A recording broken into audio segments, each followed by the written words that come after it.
Everyone, मेरा नाम है आशु कुमारी, एक छोटी हाइट वाली लड़की जिसको ज़िंदगी खुल के जीने का शौक। एक सफ़र ऐसा जिसकी शुरुआत कभी सोची भी नहीं थी। एक इंट्रोवर्ट लड़की जिसके सपने तो बहुत है पर खुल के जीना कभी सीखा ही नहीं था। पर वो कहते हैं ना, किसी चीज़ को जब तुम शिद्दत से चाहो तो पूरी कायनात उसको तुमसे मिलवाने में लग जाती है। ऐसी ही एक शुरुआत जो मैंने की है। I just hoping you love my journey. North person का ख्वाब होता है केरला ट्रिप, इसी तरह आज मेरी भी जर्नी की शुरुआत हो रही है। वैसे तो बहुत डर लग रहा है क्योंकि ये जर्नी बहुत लंबी है और अकेले शुरुआत हो रही है, पर अगर इस सफ़र में आप साथ मिल जाए तो शायद इस जर्नी को मैं सक्सेसफुल बना पाऊँ। तो साथ दोगे ना आप? बस सिर्फ 10 दिन पहले ऐसे ही मैंने केरला की टिकट्स बुक कर दी। लेट्स सी क्या होता है, कंफर्म होती है कि नहीं होती है। पर क्या पता था कि कंफर्म हो जाएगी, बट थोड़ी सी निराशा हुई क्योंकि कंफर्म तो हुई बट RAC में हुई। फिर भी मैंने कहा लेट्स सी, देखते हैं क्या होता है। और मैं इस जर्नी की शुरुआत करने के लिए रेडी हो चुकी थी। आई एम टू एक्साइटेड क्योंकि मैं पहली बार साउथ जा रही थी। मेरी ट्रेन केरला एक्सप्रेस जो स्टार्ट होती है न्यू दिल्ली से लेकर त्रिवेंद्रम तक। वैसे मैं त्रिवेंद्रम तक नहीं जा रही, मेरी टिकट जो है एर्नाकुलम, कोची एर्नाकुलम टाउन तक है। उसकी जर्नी भी ऑलमोस्ट 44 आवर्स की है। तो 2 दिन कैसे बिताया जाएगा उसकी पूरी तैयारी कर ली थी मैंने। फुल बैग भर के स्नैक्स ले लिया था, खाना है और सोना है, बस यही कर। जैसे ही मैं ट्रेन में एंटर की तो मुझे चारों तरफ से मलयालम और तमिल की वॉइस सुनाई देने लग गया। एक टाइम पे मैंने सोचा कि आशु क्या होगा 2 दिन, कैसे तू किसी से बात करेगी क्योंकि तुझे तो मलयालम और तमिल आता ही नहीं है। फिर भी मैंने कहा चलो शुरुआत की है जर्नी की, देखते हैं आगे क्या होता है। फिर दूसरी घबराहट, RAC की सीट है, पता नहीं साथ में कौन बैठेगा। और अचानक से खुशखबरी मिलती है क्या कि RAC की सीट पूरी मेरी हो चुकी है क्योंकि वो पर्सन ही नहीं आया। केरला एक्सप्रेस जो लॉन्गेस्ट रनिंग डेली सुपरफास्ट में से एक है इंडिया के अंदर, जो डेली चलती है और न्यू दिल्ली से ये 8:10 पे स्टार्ट होती है। तो रात को सफ़र शुरू करने का सबसे बेस्ट चीज़ मुझे ये लगता है कि जाओ और सो जाओ, बस। सुबह हुई और अगर आपकी छोटी जर्नी है तो सुबह होते ही आप पहुंच जाते हो, पर यहाँ पे सुबह होने के बाद मैं पहुँचूँगी नहीं। अभी मुझे पूरे दिन का वेट करना होगा ताकि नेक्स्ट डे, क्योंकि मैं पूरे एक दिन और उसके नेक्स्ट डे की इवनिंग में पहुँचूँगी होपफुली, अगर मेरी ट्रेन डिले नहीं हो तो। Next day in the morning मेरे सामने वाली सीट में एक फैमिली थी जो आपस में मलयालम में बात कर रही थी। तो मैंने सोचा कि मैं इंग्लिश में बात करके देखती हूँ, ठीक है। बट सडनली पता चला कि उनको हिंदी आती है। तो फिर मुझे बहुत कंफर्टेबल हुआ क्योंकि मैं बहुत कंफर्टेबल हूँ हिंदी में। तो उन्होंने बताया कि उनकी सिस्टर यहाँ पे जॉब करती है और वो ट्रैवल के लिए यहाँ पे आए थे और कुछ ट्रीटमेंट वगैरह का था।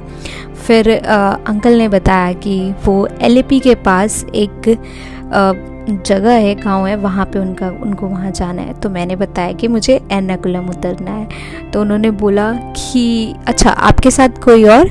मैंने कहा नहीं, मैं अकेले ट्रैवल कर रही हूँ।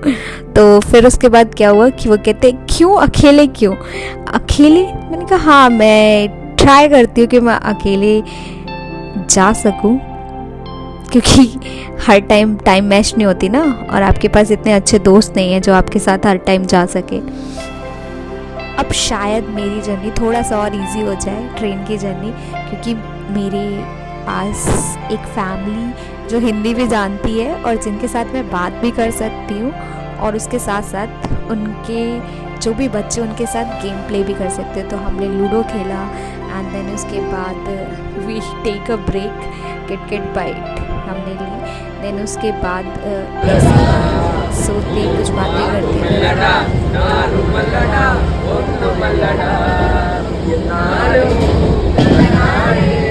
कुछ इस तरीके से 2 दिन का सफर बहुत अच्छे से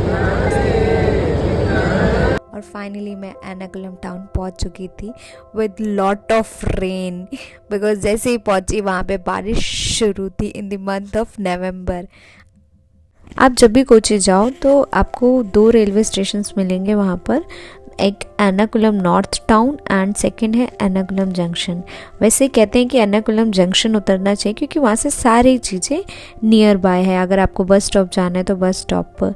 बट केरला एक्सप्रेस का जो रूट था उसके थ्रू मैं एर्नाकुलम टाउन उतरी और वहाँ से थोड़ा सा डिस्टेंस बढ़ जाता है।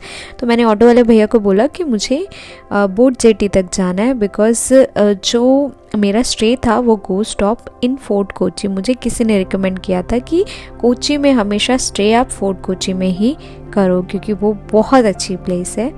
और तो मैंने भैया को बोला कि आप मुझे ड्रॉप कर दो, तो उन्होंने कहा 300 रुपीज़ चार्ज करूँगा।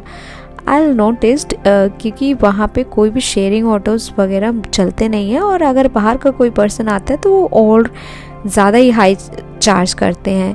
बट मुझे थोड़ा सा जल्दी था इसलिए मैं this time I prefer it. और मैं एर्नाकुलम बोट जेटी में पहुंची, वहाँ पर जाकर पता चला कि हर 15 मिनट में बोट्स आती है और आपके 2 स्टॉप्स हैं वहाँ पर और आपको सिर्फ 6 रुपीज़ में आप वहाँ पे पहुँच सकते हो फोर्ट कोची, जो बेस्ट वे था। और आई एम रियली थैंकफुल कि ये मुझे गो स्टॉप के मैनेजर ने मुझे सारी डिटेल एक्सप्लेन की थी कि आप किस तरीके से आ।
आफ्टर फेरी राइड अब चलते हैं अपने हॉस्टल को ढूंढते हैं, 5 मिनट की वॉकिंग डिस्टेंस पे है।